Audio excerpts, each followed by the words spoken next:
नमस्कार मित्रांनो, active teacher या यूट्यूब चॅनलमध्ये आपल्या सर्वांचं स्वागत आहे. मित्रांनो, आजच्या भागामध्ये आपण इयत्ता 5वी शिष्यवृत्ती बुद्धिमत्ता चाचणीची सराव प्रश्नपत्रिका इथे सोडवणार आहोत.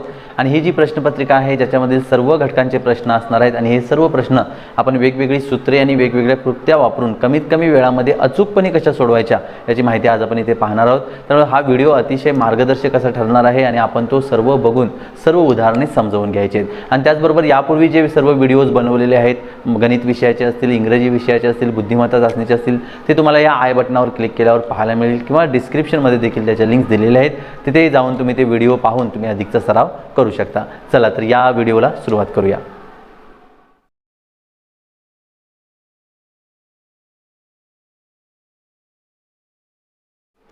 तर बघा मित्रांनो, या ठिकाणी पहिला प्रश्न आहे 26वा. कड मार गुळ या अक्षरांपासून एका कवीचे नाव तयार केल्यास उजवीकडून 5वे अक्षर कोणते येईल? बघा, आपल्याला या अक्षरांपासून एका कवीचं नाव तयार करायचं आहे आणि म्हणजे आडनाव तयार करायचं आहे. आणि त्या कवीचं आडनाव होतं बघा कड मार गुळ असे शब्द दिलेत, अक्षर दिलेले आहेत आणि नाव होतंय माडगुळकर. माडगुळकर,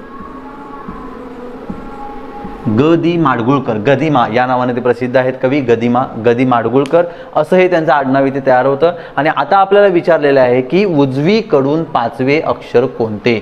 उजवीकडून 5वे अक्षर म्हणजे आपल्या या भागाकडून तर बघा 1 2 3 4 5 नंबरला ड हे अक्षर आलेलं आहे, म्हणजे पर्याय क्रमांक 2 इथे बरोबर आहे. बऱ्याचदा काय होतं, आपण असं करतो आणि आपण काय करतो, उजवीकडून म्हटल्यानंतर आपण गडबडीत इकडून काउंटिंग करतो आणि आपलं उत्तर येतं, मग इकडून मोजलं की आपलं क येतं, बरोबर. आणि इथं पर्याय क्रमांक 1लाच क दिलेला असतं. त्यामुळं असा पद्धतीचा जो प्रश्न असतो, जो सूचना पालनमध्ये येतो, तो नीट दिलेल्या सूचना नीट वाचूनच आपण हा सोडवायचा असतो.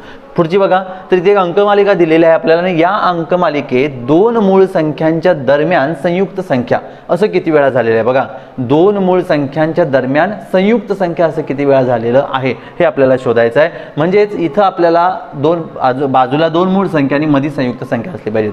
तर कसं सोडवायचं बघा, तर सुरुवातीला आपण काय करूया, इथं जेवढ्या संयुक्त संख्या आहेत त्यांना आपण फाइंड आउट करूया. तर बघा, इथे 4 ही संयुक्त संख्या आहे, 2 आहे, मी नुसता इथं टिंब देत आहे, 4 आहे, 8 आहे, 4 आहे, 2 आहे, 9 आहे, त्यानंतर 4 आहे आणि पुन्हा 2 ही मूळ संख्या आहे, 2 संयुक्त घेतली. तर बघा 4 4 8 4 9 4 या संयुक्त संख्या आहेत. आता या संयुक्त संख्यांच्या साईडला कुठे कुठे मूळ संख्या आहेत त्या बघूया. आपण इकडून सुरुवात करूया. या 4च्या पुढे 1 आहे पण मागे काही नाही आणि 1 ही संख्या मूळ ही नाही, संयुक्त नाही. या 4च्या साईडला बघा 3 आणि 7 आहे, म्हणजे ही जोडी आपली बरोबर येणार आहे कारण मध्ये संयुक्त आहे, दोन्ही बाजूला मूळ संख्या आहेत. इथं बघा 8 आणि 4 या सलग समसंख्या किंवा संयुक्त संख्या आलेल्या आहेत, त्यामुळे इथं आपल्याला काही मिळणार नाहीये. इथं बघा आपल्याला 9 आहे, बरोबर. एका बाजूला 2 ही मूळ संख्या आहे पण एका बाजूला 1 ही संख्या आहे जी मूळ ही नाही आणि संयुक्तही नाही, त्यामुळे हा गट सुद्धा येणार नाही. इथे 4ला बघूया, 4च्या साईडला 5 आहे, 3 आहे आणि या दोन्ही मूळ संख्या आहेत ज्याच्यामध्ये संयुक्त संख्या आहे, त्यामुळे हे इथे येणार आहे. हा दुसरा गट आपल्याला पाहायला मिळेल. आणि त्यानंतर पुढे जर बघितलं तर कोणताही गट आपल्याला पाहायला मिळत नाही. याचाच अर्थ इथे एकदा आणि दोनदा असे 2 वेळा झालेले आहे की 2 मूळ संख्यांच्या दरम्यान संयुक्त संख्या आलेली आहे, त्यामुळे 2 वेळा हे उत्तर इथे बरोबर येणार आहे. त्यानंतर पुढचा प्रश्न बघा, क्रमांक 28. खालील संख्या मालिकेत चौकोनच्या जागेवर अनुक्रमे कोणत्या संख्या येतात ते शोधा. तर इथे एक संख्या मालिका दिलेली आहे, यामध्ये 2 चौकोन दिले, तिथल्या संख्या मला या ठिकाणी शोधायच्या आहेत. तर या क्रमाने येणाऱ्या संख्या आहेत, इथे कोणताही गट नाहीये. लक्षात घ्या तुम्ही की क्रमाने या संख्या वाढत गेलेल्या आहेत, म्हणजे त्याच्यामध्ये कोणता तरी संबंध आहे. एकतर त्या ठराविक क्रमाने वाढत गेलेल्या असतील किंवा त्या पाढ्यातल्या संख्या असतील किंवा त्या अंकांची बेरीज करत वाढत गेलेल्या असतील किंवा त्या क्रमाने मूळ संख्या असतील, क्रमाने समसंख्या असतील, क्रमाने विषम संख्या असतील, क्रमाने घन संख्या असतील, वर्ग संख्या असतील, तो संबंध इथे शोधायचा आहे. बघा, इथे जर तुम्ही बघितलं तर 3 6 बॉक्स, 15 21 बॉक्स, 36 आणि 45 अशा आपल्याला इथं संख्या आलेल्या पाहायला मिळतात. आपण जर 3च्या पाढ्यातल्या संख्या जर म्हटलं, इथं ह्या सर्व 3च्या पाढ्यातील आहेत, 3 3 3 2 6 3 4 3 5 15 3 7 21 12 3 36 15 3 45, बरोबर. असं जर बघितलं तर इथं 3 4 12 इथं दिसत नाहीये किंवा 3 3 9 नाहीये, मग 9 घ्यायची का 12 घ्यायची, बरोबर. म्हणजे इथं असं येणार नाहीये. मग असं जर आपण करून बघितलं तर इथं बघा 3 आणि 3 6 फरक काढून बघूया आपण, समान फरकाने वाढत गेलात का बघूया. इथं 3चा फरक आहे, ओके.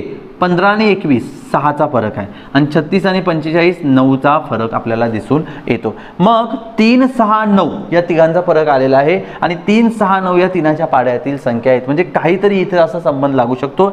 म्हणून इथं बघा 3 आणि 3 6 केलं, 6 मध्ये मी 4 मिळवलं, 6 आणि 4 10 आलं, 10 मध्ये मी 5 मिळवलं, 10 आणि 5 15 आलं. बघा 3, 4, 5, 6 आलं, साहजिकच आहे इथे 7 येणार आहे, इथे 8 येणार आहे. बरोबर, फरक जो आहे तो म्हणजे ठराविक फरकानं वाढत गेलेले आहेत. बघूया आता 3 आणि 3 6, 6 आणि 4 10, 10 आणि 5 15, 15 आणि 6 21, 21 आणि 7 28, 28 आणि 8 36, 36 आणि 9 45. म्हणजे आपण शोधलेल्या संख्या इथे बरोबर आहेत. इथे फरक वाढत गेलेला आहे. 3 म्हणजे 3, 4, 5 अशा टप्प्याने त्या संख्या वाढत गेलेल्या पाहायला मिळतात. म्हणजे 10 आणि 28 हे आपलं उत्तर बरोबर येणार आहे. 10 आणि 28 पर्याय क्रमांक 4 येणार आहे.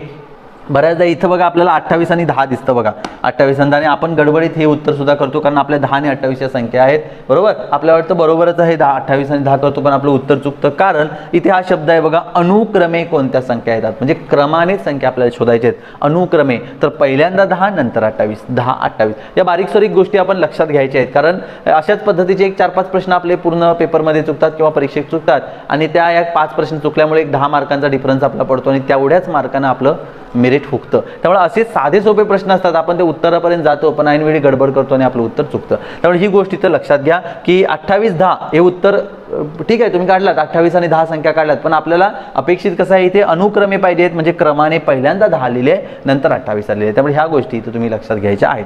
पुढचा प्रश्न आहे बघा, वरील अक्षरमालेत A बरोबर 1, B बरोबर 3, C बरोबर 5 याप्रमाणे क्रमांक दिल्यास 15, 19 व 21 या क्रमांकासाठी अनुक्रमे कोणती अक्षरे येतील. थोडंसं वरती घेतो मी या ठिकाणी. बघा आपल्याला इथे त्यांनी काय म्हटलेलं आहे की A साठी 1 घ्यायचं आहे, B साठी 3, C साठी 5 याप्रमाणे जर क्रमांक दिले तर 15, 19 आणि 21ला कोणते अक्षर येतील. अतिशय सोपं आहे मित्रांनो. बघा या ठिकाणी काय करायचं आहे आपल्याला, इथं आता अक्षरमाला दिलेली नाही आहे ABCD, नाहीतर आपण डायरेक्टली करता आलं असतं, शोधता आलं असतं. मी इथं थोडक्यात पटकन ABCD लिहितो, FGHIJKLMNOPQ. बस झाली, एवढीच बस झाली. आता आपण शोधूया. A ला 1 दिलेला आहे, B ला 3 दिलेला आहे, C ला 5 दिलेला आहे. अशा पद्धतीने मोजूया आपल्याला. म्हणजे इथं सर्व काय केलेलं आहेत, विषम संख्या घेतलेल्या आहेत. 1 3 5 7 9 11 13 15. बरोबर, 15 नंबरला मला H मिळालेला आहे, मी टिक करतो. आपल्याला 19 पाहिजे, 15 नंतर 17 19 जे आलं, 21 के आलं. उत्तर आलेलं आहे HJK. कुठे आहे बघा HJK या ठिकाणी आपल्याला पाहायला मिळतं. तर अतिशय सोपा प्रश्न आहे, निश्चितपणे तुम्हाला याचे मार्क्स मिळून जातील. आता पुढच्या प्रश्नाकडे जाऊया. पुढचा जो प्रश्न आहे प्रश्न क्रमांक 30 बघूया आपण. या ठिकाणी बघा गटात न बसणारे पद ओळखायचं आहे. आता गट आलेला आहे, पर्याय आहेत मूग, वाटाणे, मका आणि हरभरा. काय उत्तर येणार आहे बघा, मूग, वाटाणे, मका आणि हरभरा. तर उत्तर येणार आहे मका, कारण ही बाकीची जी आहेत ती कडधान्ये आहेत बघा, मूग, वाटाणे आणि हरभरा. बरोबर, त्यामुळे मका हे उत्तर इथे येणार आहे. आणि अगदी सोप्या भाषेत जर विचार केला तर बघा आपण मुगाची उसळ करतो, वाटाण्याची उसळ करतो, हरभऱ्याची उसळ करतो, मक्याची उसळ नाही, मक्याची आपण भाकरी करतो. बरोबर ना. त्यामुळे असं जर तुम्ही तुमच्या पद्धतीने लावला तरीही चालतं इथे. नंतर पुढचा आहे बघा विजोड शब्द ओळखा. आता याच्यातला चुकीचा शब्द म्हणजे विजोड वेगळा शब्द ओळखायचा आहे. इथे बघा ब जी व रा, ज बु आणि हरभरा असे शब्द आहेत. आता इथे जर बघितलं तर पहिल्या क्षणी आपण हरभराच हे उत्तर इथं मानणार, कारण हा हरभरा हा एक शुद्ध शब्द आहे, अगदी सरळ दिलेला आहे.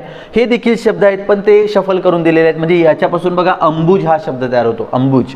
इथे जर बघितलं तर इथे राजीव हा शब्द तयार होऊ शकतो, राजीव हे एक नाव आहे. इथं जर बघितलं तर अंबर शब्द तयार होतो, अंबर म्हणजे आकाश. बरोबर ना. पण हे शफल करून दिलेले आहेत आणि हा मात्र अगदी व्यवस्थित हरभरा असा दिलेला आहे. त्यामुळे याचं उत्तर हरभराच हे येणार आहे, कारण हेच वेगळं आहे या तिघांच्यापेक्षा, कारण हे 3 शफल करून दिलेले शब्द आहेत. याचं उत्तर काही जर वेगळं असेल तर तुम्ही नक्की ते कमेंटमध्ये पोस्ट करा. चला पुढे जाऊया आपण. गटात न बसणारी संख्या ओळखा. 264 385 473 156. मित्रांनो एक लक्षात घ्या, ज्या ज्यावेळी संख्या येतील त्यावेळी तुम्ही सम, विषम, घनसंख्या, वर्गसंख्या, मूळ संख्या, संयुक्त संख्या, अंकांची बेरीज, अंकांचा गुणाकार, पाड्यातील संख्या हे संबंध लावायचे आहेत. ह्या तुमच्या चाव्या आहेत. समजा ह्यापैकी कुठल्या ना कुठल्या चावीनं हे गणिताचं जे कुलूप आहे ते नक्कीच उघडणार आहे. त्यामुळे हे तुम्ही तुमच्या पाठ असायलाच हवे आणि योग्य ती चावी तुम्हाला लावता आली पाहिजे. याच्यासाठी काय करायचं, तुम्ही क्रमानं सगळ्या चाव्या लावत या. समसंख्यांचं बघा, विषम संख्यांचं बघा. शक्यतो सम विषममध्ये कसं असतं, सम आणि विषमवर आधारित प्रश्न सहसा येत नाहीत, एकदम सोपे होऊ शकतात ते. त्यामुळं तुम्ही अंकांची बेरीज, अंकांचा गुणाकार, पाढ्यातील संख्या आणि जर 3 अंकी 4 अंकी संख्या असतील तर डेफिनेटली तुम्ही अंकांची बेरीज, अंकांचा गुणाकार यासारखे संबंधच तिथे लावा. बघा, तर इथं जर बघितलं तर इथं अंकांची बेरजेचा संबंध येतो. कसा बघा, नुसती अंकांची बेरीज म्हणजे पूर्ण संख्येतील अंकांची बेरीज नाही. तर इथे काय केलंय बघा, इथे पहिलं आणि शेवटचा अंक म्हणजे एकक स्थानचा आणि शतक स्थानच्या अंकांची बेरीज केलेली आहे. बघा या ठिकाणी 2 आणि 4 6 केलेली आहे. इथे बघा 3 आणि 5 8 आहे, 4 आणि 3 7 आहे आणि इथं बघा 6 आणि 1 7 यायला पाहिजेत. इथं 6 वजा 1 5 केलेलं आहे, म्हणजे इथं वजाबाकी केलेली आहे. लक्षात आलं का? इथं शतक आणि एकक स्थानच्या अंकांची बेरीज हा दशक स्थानचा अंक आहे, म्हणजे 4 आणि 2 6, 5 आणि 3 8, 4 आणि 3 7, 6 वजा 1 5 इथं वजा वापरला आहे. त्यामुळे 4 नंबरची जी संख्या आहे ती वेगळी संख्या येणार आहे. तर तुम्ही या अशा पद्धतीने ह्या ज्या गोष्टी आहेत त्या इथे अप्लाय करायला पाहिजेत. त्यानंतर पुढे जाऊया आपण. पुढचा बघा प्रश्न आहे तो म्हणजे गटात न बसणारी संख्या आणि इथे अपूर्णांक आहेत आणि अपूर्णांक म्हटलं की अजून आपण गडबडून जातो, बरोबर. तर इथं सुद्धा अतिशय सोपं पद्धतीनं आपल्याला उत्तर मिळणार आहे. काय केलेलं आहे बघा, या ठिकाणी इथं 12/20 आहे, इथं 21/28 आहे, इथं 27/36 आहे, इथं 18/24 आहे. शक्यतो अपूर्णांकावेळी तुम्ही काय करायचं आहे, तर अपूर्णांकामधले छेद आणि अंशांचा मध्ये काही संबंध आहे का, किंवा छेद आणि अंशांची बेरीज करून 3 अपूर्णांकांची बेरीज समान येते का, किंवा छेद आणि अपूर्णांकांमध्ये वजाबाकी करून तिघांची वजाबाकी समान येते का, असं काहीतरी करून बघायचं. आणि ते सर्व केल्यानंतर मग नाहीच झालं तर सरळ रूप द्यायचं. सरळ रूप कसं द्यायचं हे आपण शिकलेलो आहोत, बरोबर ना. अपूर्णांकाला सरळ रूप द्यायचं म्हणजे काय, त्याच्याशी सममूल्य असणारा अपूर्णांक शोधून काढायचा, समान मूल्य असणारा अपूर्णांक. आता इथं जर बघितलं 12 आणि 20 ला कोणी भाग जातो, तर 4ने भाग जातो. मी देतो सरळ रूप, 4 त्रिक 12, 4 पंचे 20, मला सममूल्य अपूर्णांक मिळाला 3/5. ओके. इथे 21/28 ला 7ने भाग जातो बघा, 7 त्रिक 21, 7 चौक 28. इथे 27 आणि 36 9च्या पाड्यात आहेत, 9 त्रिक 27, 9 चौक 36, बरोबर. तुम्हाला एक लक्षात घ्या, पाढे पाठ असायला हवे, तोंडपाठ म्हणजे हे पटकन करता येईल. 18 आणि 24 6च्या पाड्यात आहेत बघा, 6 त्रिक 18, 6 चौक 24. आता जरा लक्ष द्या, नवीन सममूल्य अपूर्णांक जे आपण मिळवलेले आहेत ते, त्याच्यामध्ये बघा इथे 3/5 आहे, इथे 3/4 आहे, इथे 3/4 आहे, इथे 3/4 आहे. याचाच अर्थ हे 3 अपूर्णांक हे एकमेकाशी सममूल्य अपूर्णांक आहे, म्हणजे त्यांची किंमत भलेही त्यांच्यामध्ये अंश आणि छेद वेगवेगळे असले तरी त्यांची किंमत ही एकच आहे, ती म्हणजे 3/4 इतकी आहे. त्यामुळं हे 3 अपूर्णांक एकाच गटात येणार, समान येणार. याच्यामध्ये गटात न बसणारी ही संख्या येणार आहे. पुढे गटात न बसणारी आकृती शोधा. इथे आपल्याला काही अक्षर दिलेली आहेत बघा, आपल्याला न गटात न बसणारी आकृती विचारलेली आहे. आपण अशा प्रश्नात काय करतो, अक्षर दिली की आपण डायरेक्ट अक्षरमालेकडे जातो. जी कितव्या नंबरवर आहे बघूया, सी कितव्या नंबरवर आहे बघूया, एक्स किती नंबरवर आहे, यू किती नंबरवर आहे, अशा पद्धतीचा आपण तर्कवितर्क लावतो, आपला अख्खा वेळ त्याच्यामध्ये जातो. इथं प्रश्न काय विचारलाय तुम्ही लक्षात घ्या की गटात न बसणारी आकृती. इथे आकृती म्हटलेलं आहे, याचाच अर्थ हे अक्षर जे दिलेले आहेत ती ते आकृती म्हणून वापरायचे आहेत, अक्षर म्हणून नाही. त्यामुळं या अक्षरांकडे बघताना तुम्ही आकृती म्हणून इथे बघायचं आहे. मग आता या 4 आकृत्यांमधली वेगळी आकृती कशी शोधणार, कारण प्रत्येकाला काहीतरी आकार आहे, प्रत्येकाची काहीतरी वेगळी आकृती आहे. तर इथे आपण सममिती, हे घटक माहिती असेल सममिती, तर इथे आपण सममिती, ज्याला सिमेट्री असे म्हणतो इंग्रजीमध्ये, तर ते इथे लावायचे. इथं कोणती आकृती सममित आहे बघा. सममित म्हणजे एखाद्या आकृतीचे 2 समान भाग केले किंवा एखाद्या ठिकाणून रेषा मारली तर जे 2 भाग होतात ते एकत्र जुळतात, त्याला सममित आकृती असे म्हणतात. तर इथे बघा यू ही सममित आकृती आहे, इथून मधून जर रेष मारली तर दोन्ही भाग जुळतात. एक्स सममित आहे, आडवी रेषा मारा, उभी रेषा मारा, भाग जुळणार आहेत. सी सुद्धा सममित आहे, कारण आडवी रेषा मारली वरचा आणि खालचा भाग समान होतो. जी इथे बघा, जी ही आकृती सममित येत नाही. तुम्ही कुठूनही कशीही रेषा मारा, त्याचे दोन्ही भाग एकमेकांवर बसणार नाहीत, समान जुळणार नाहीत. त्यामुळे सी, एक्स आणि यू या 3 आकृत्या इथे सममित आकृत्या आहेत. ही आकृती सममित येत नाही, त्यामुळे पर्याय क्रमांक 1 इथे उत्तर बरोबर आहे. लक्षात आलं. तर हा गोंधळ आपण इथे करायचा नाही. पुढच्या प्रश्नाकडे जाऊया. पुढचा प्रश्न आहे बघा 35वा प्रश्न. खालील संख्यामालेतील प्रश्नचिन्हाच्या जागी काय येईल. इथे एक संख्यामालिका दिलेली आहे ज्याच्यामध्ये बघा 23, 57, 1113, 1719. अरे बाबा 4 अंकी संख्या आल्या. आपण तर आता गोंधळून जाणार, काय नेमकं करायचं याच्यामध्ये. काही करायचं नाही, अतिशय सोपं आहे. नेहमी लक्षात घ्या, 4 अंकी संख्यांची जर उदाहरणं दिलेली असतील तर त्याच्यामध्ये शक्यतो करून वेगळाच काहीतरी संबंध लागतो. वेगळाच काहीतरी म्हणजे काय, तर अंकांची बेरीज बघा, सम विषम बघा, मूळ संयुक्त बघा, त्या संख्येतील अंकांचा क्रम बघा, बरोबर. आता लक्षात येईल बघा तुमच्या, जर इथं नीट तुम्ही जर वाचलात 23, 57, 1113, 1719, जर या संख्यांकडे नीट बघितला तर तुमच्या लक्षात येतील की या संख्या कोणत्या संख्या आहेत, मूळ संख्या असलेल्या आपल्याला पाहायला मिळतात. बघा या ठिकाणी 2 3 5 7 11 13 17 19. लक्षात आलं. ह्या संख्या कोणत्या आहेत? सर्वच्या सर्व ह्या मूळ संख्या क्रमाने दिलेल्या आहेत. 2 नंतर 3, 3 नंतर 5, 5 नंतर 7, नंतर 11, 13, 17, 19, 19 नंतर येणार आहे 23, 23 नंतर येणार आहे 29. 2329 उत्तर आपलं कुठे आहे बघा. हे बघा या ठिकाणी आहे 23 आणि 29. बऱ्याचदा गडबडीत आपण काय करतो, 19 नंतर 21 आणि 23 घेतो, बरोबर. 21 23 पण आपण घेतो, पण 21 ही मूळ संख्या नाही. इथं बघितलं तर सर्व मूळ संख्या आहेत. गडबडीत आपण असं करतो, अरे ह्या तर विषम संख्या दिसायला लागलेत, चला याच्या पुढच्या विषम काढूया. पण विषम असते तर इथं 9 ते 9 म्हणा किंवा 15 म्हणा दिले असते. त्यामुळे नीट बघा विषम आहेत का मूळ संख्या आहेत हे इथं आपण आधी शोधलं पाहिजे. तर ह्या क्रमाने मूळ संख्या दिलेल्या आहेत. फक्त त्यांनी काय केलेलं आहे, हे जे स्वल्पविराम आहे ते मधलं मधलं काढलेलं आहे बस, बरोबर. आणि ते नुसतं लिहून दिलेलं आहे. त्यामुळे इथं 23 आणि 29 संख्या म्हणजे 2329 हे उत्तर इथे येणार आहे. इथं 4 अंकीचा वगैरे काही संबंध लावायची गरज नाही. थोडंसं आपण वेगळ्या दृष्टीने विचार इथं केला पाहिजे. चला आता पुढच्या प्रश्नाकडे जाऊया. पुढचा प्रश्न आहे बघा या ठिकाणी, पुढील आकृत्यांचा क्रम ओळखून प्रश्नचिन्हाच्या जागी येणाऱ्या आकृतीच्या पर्याय क्रमांकाचे वर्तुळ रंगवा. तर इथं सुद्धा आपल्याला अक्षरं दिलेली आहेत. आता अक्षरं दिली म्हणून परत अक्षराकडे जाऊ नका, तर इथे त्या आकृत्या म्हणून वापरायचे आहेत, कारण त्यांनी म्हटले आकृती बघा या ठिकाणी. तर क्रमाने येणारी आकृती म्हणजे याच्यातून याच्यात, याच्यातून याच्यात, याच्यातून याच्यात काहीतरी निश्चितपणे एखादा क्रम आहे तो सुरुवातीला इथं शोधला पाहिजे. मग आता याच्यातला क्रम लावण्यासाठी आपण काय संबंध नेमका लावायचा याच्यामध्ये, तर याच्यामध्ये संबंध लावायचा रेषांची संख्या. हा संबंध तुम्ही नोट डाऊन करून घ्या. आकृतींच्या बाबतीत रेषांची संख्या हा एक महत्त्वाचा आपण संबंध लावायचा असतो. त्यामुळे इथून येणाऱ्या परीक्षेत जर आकृत्यांचा प्रश्न आला तर तुम्हाला जर नाही जमलं तर रेषांच्या संख्येवरून देखील तुम्ही एकदा ट्राय करून बघा. तर इथं रेषांचा संख्या हा क्रम लावायचा आहे. बघा इथं किती रेषा आहेत त्याच्यामध्ये, 1 2 3 4 5. इथं 5 रेषा आहेत. इथे बघा 1 2 3 4. इथे 4 रेषा आहेत. इथे बघा 1 2 3 3 रेषा आहेत. पहिल्या आकृतीत 5 रेषा होत्या, दुसऱ्या 4 झाल्या, तिसऱ्या 3 झाल्या. आता किती होणार आहेत, 2 होणार आहेत. मग 2 रेषांची आकृती याच्यामध्ये कुठे आहे बघा, तर 2 रेषांची आकृती व्ही ही आकृती आहे, ज्याच्यामध्ये ह्या 2च रेषा आहेत. त्यामुळे पर्याय क्रमांक 4 हे उत्तर इथं बरोबर येणार आहे. त्यामुळे आकृतीशी संबंधित क्रम लावत असताना तुम्ही रेषांची संख्या मोजणे हा देखील एक संबंध आपण लावायचा आहे. आता पुढे जाऊया. पुढचा आहे बघा, चिन्हांची मालिका पूर्ण करा. तर हा देखील अतिशय सोपा प्रश्न असतो, पण गोंधळून का टाकतो, कारण आपल्याला सगळीकडे 30-30 चिन्ह दिसत असतात. त्यामुळे इथं काय करायचं, तुम्ही एकच चिन्ह कुठलं तरी निवडायचं आणि त्या चिन्हाची जागा कशी कशी बदलत गेलेली आहे ते इथं बघायचं. मी इथं त्रिकोण निवडतो. त्रिकोण पहिल्यांदा बघा 1 नंबरला होतं, पुढे 2 नंबरला गेलं, इथं 3 नंबरला गेलं, 1 2 3. मग आता 4 नंबरला जाईल का, नाही, कारण 4 तर चिन्ह नाहीत, 3च आहेत. मग पुन्हा काय होईल, 3 वरून पुन्हा ते 1 नंबरलाच येणार आहे. मग आता डायरेक्टली आपण जाऊया, त्रिकोण 1 नंबरला कुठल्या आकृतीत आहे बघा पर्यायात, इथं नाही, इथं आहे बघा. डोळे झापून तुम्ही उत्तर काढा की हेच उत्तर येणार आहे. अजून जर एखादं कुठं असेल तर ते पण बघा, नाहीतर इथं त्रिकोण असेल, इथंही त्रिकोण असेल आणि तुम्हाला इथं दिसला म्हणून हेच उत्तर काढणार असं नाही. इथं त्रिकोण 1 नंबरला असलेला पर्याय एकच पाहायला मिळतो 2 नंबरचा, त्यामुळे उत्तर हेच येणार आहे.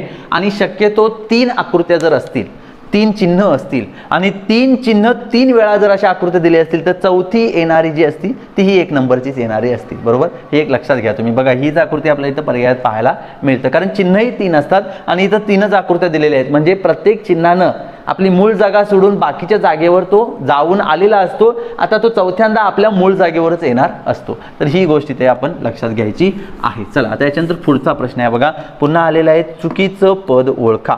तर याच्यामध्ये सुद्धा चुकीचं पद ओळखामध्ये सुद्धा सर्वात महत्त्वाची गोष्ट काय करायची ती म्हणजे त्याच्यामधला फरक काढायची. पहिली गोष्ट हीच करा तुम्ही की त्यातला फरक काढा. प्रत्येक संख्यांच्या दरम्यान कितीचा फरक आहे, त्या फरकामध्ये काही चेंजेस होत गेलेत का हे तुम्ही काढा. तुम्हाला उत्तर डेफिनेटली मिळणार आहे. आणि फरक नाही मिळाला, फरकावरून उत्तर नाही मिळालं तर मग तुम्ही त्यांचा क्रम बघा, म्हणजे पाड्यातील संख्या आहेत का क्रमाने, किंवा आपलं वर्गसंख्या आहेत का, घनसंख्या आहेत का, मूळ संयुक्त विषम यापैकी काही आहे का, या दृष्टीने विचार करा. आपण आधी क्रमाचाच फरकाचाच मुद्दा इथे घेऊया. पहिल्यांदा फरक काढूया.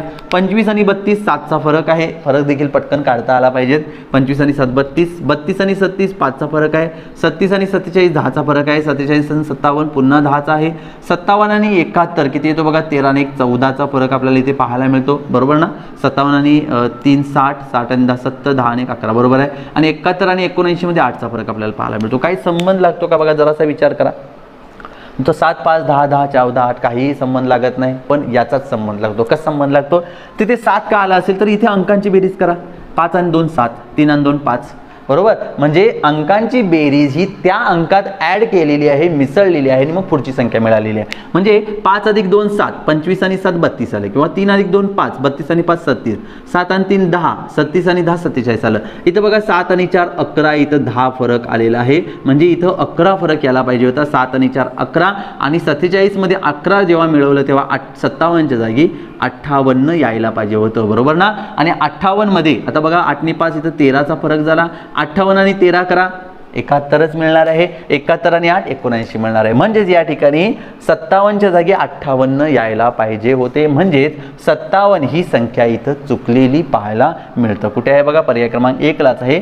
57 ही संख्या इथे चुकलेली आहे. लक्षात आलं बघा. इथे आपण फरक तर वापरलाच, प्लस अंकांची बेरीज हा देखील संबंध इथे वापरलेला आहे. पुढे जाऊया. 39 13, 19 23, 36 43 53. काय सांगा बघू. इथे सुद्धा फरक काढणार का? काही गरज नाही फरक काढायची, कारण तुम्हाला जर मूळ संख्या तोंडपाठ असतील तर तुम्ही लगेच म्हणाल की हे मूळ संख्येशी संबंधित प्रश्न आहे, कारण ही सगळ्या संख्या मूळ संख्या आहेत आणि मूळ संख्येवरच आधारित आहे. बघा 13 मूळ संख्या आहे, त्याच्यानंतर इथं एक मूळ संख्या 17 ही दिलेली नाही आहे. 17 नंतर 19 मूळ संख्या आहे, 19 नंतर 23 मूळ संख्या आहे, 23 नंतर इथं 29 ही मूळ संख्या दिलेली नाही आहे, डायरेक्ट 36 आहे. 36 नंतर इथं 41 नाही आहे, 43 आहे. 43 नंतर इथं 47 नाही आहे, डायरेक्ट 53 आहे. मग याच्यामध्ये आता चुकीचं पद कोणतं ओळखायचं? तर इथं जर बघितलं तर इथं प्रत्येक मूळ संख्येच्या दरम्यान, जोडी दरम्यान एक एक मूळ संख्या आपल्याला गाळलेली दिसते. इथं 13 आणि 19 मध्ये 17 ही मूळ संख्या दिलेली नाहीये. इथं 19 आणि 23 या दोन सलग मूळ संख्या दिलेत. 23 आणि 36 मध्ये 29 ही दिलेली नाहीये आणि 31 ही दिलेली नाहीये. 36 43 मध्ये 41 मूळ संख्या दिलेली नाहीये. 43 53 मध्ये 47 दिलेली नाही. याचा अर्थ आपलं इथं कुठेतरी चुकणार आहे. हा नंबर इथं मला नको पाहिजे होता. इथं 19 नंतरची मूळ संख्या 23 ही मूळ संख्या सोडून 23च्या पुढची 29 ही मूळ संख्या द्यायला पाहिजे होती. आणि जर 29 दिली असती तर मग आपलं नेहमीप्रमाणे बरोबर आलं असतं. एक आड एक मूळ संख्या आहे. 13 नंतर 17 दिली नाही, 19 आली. 19 नंतर 23 दिली नाही, 29 आलेली आहे. 29 नंतर 31 दिली नाही, 36 घेतली. 36 नंतर 41 ला गाळलं, 43 दिलं. 43 नंतर 47 ला गाळलं, 53 दिलं. म्हणजे एक आड एक मूळ संख्या इथं दिलेली आहे. त्यामुळे इथं 29 ही संख्या इथे यायला पाहिजे होती. याचाच अर्थ 23 ही जी मूळ संख्या आहे तो पर्याय आपला इथं चुकीचा दिलेला आहे. त्याच्याऐवजी 29 हे उत्तर आपल्याला पाहायला म्हणजे असायला पाहिजे होतं. चला, तर अशा पद्धतीने आपण हे प्रश्न इथे सोडवलेले आहेत. निश्चितपणे तुम्हाला हे सर्व प्रश्न समजलेले असतील. तर याच्याबद्दल काही शंका असतील किंवा आपल्याला अजून काही प्रश्न असतील किंवा काही कठीण प्रश्न असतील तर ते नक्की कमेंटमध्ये पोस्ट करा. व्हिडिओला लाईक करा, शेअर करा आणि चॅनलला देखील सबस्क्राईब करा. आता यानंतरचे जे पुढचे प्रश्न आहेत ते आपण पुढच्या व्हिडिओमध्ये बघूया, भेटूया आता त्या व्हिडिओमध्ये. Thank you very much.